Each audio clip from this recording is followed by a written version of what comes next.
Chris Aquino, sinasarili na lang ang sobra-sobrang hirap sa karamdaman.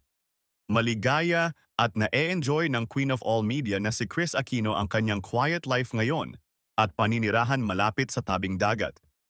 Isa ito sa mga talagang kailangan ni Chris sa gitna ng patuloy niyang pagpapagamot at pagpapagaling sa iba't ibang uri ng karamdaman, kabilang na ang 10 autoimmune diseases.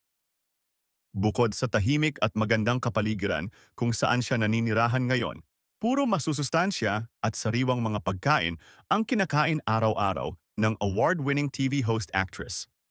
Sa Facebook post ng dating tabloid entertainment editor at confidante ni Chris na si Dindo Balares, kinumpirma niya na muli silang nagkita at nakapag-bonding ni Chris.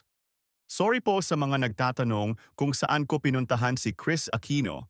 May NDA, non-disclosure agreement po kami at nagwi-guilty ako. Pag di ko nasasagot pati na ang personal questions, pagpasensyahan na po ninyo or else masasabihan na naman niya ako na kung minsan daldal daw ako. Talaga namang hindi lang minsan, always.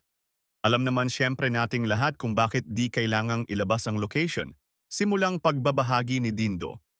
Pagpapatuloy pa niya, gusto niyang kumain ng mga nilulutong katutubong pagkain ng kanyang adopted tatay, kaya ako pinasunod. At para na rin di natawagan at chat lang ang mga kwentuhan namin tungkol sa buhay-buhay, aniya pa sa kanyang FB post. Pangako naman niya sa mga loyal fans and supporters ni Chris. Hayaan ni daw ninyo, isusulat ko paminsan-minsan ang mga usapan namin na may malungkot pero mas marami pa rin ang inspiring, nakakatuwa at nakakatawa. Super nature lover ang tawag niya sa akin, so alam din niyang matutuwa ako dito sa bagong mundo niya.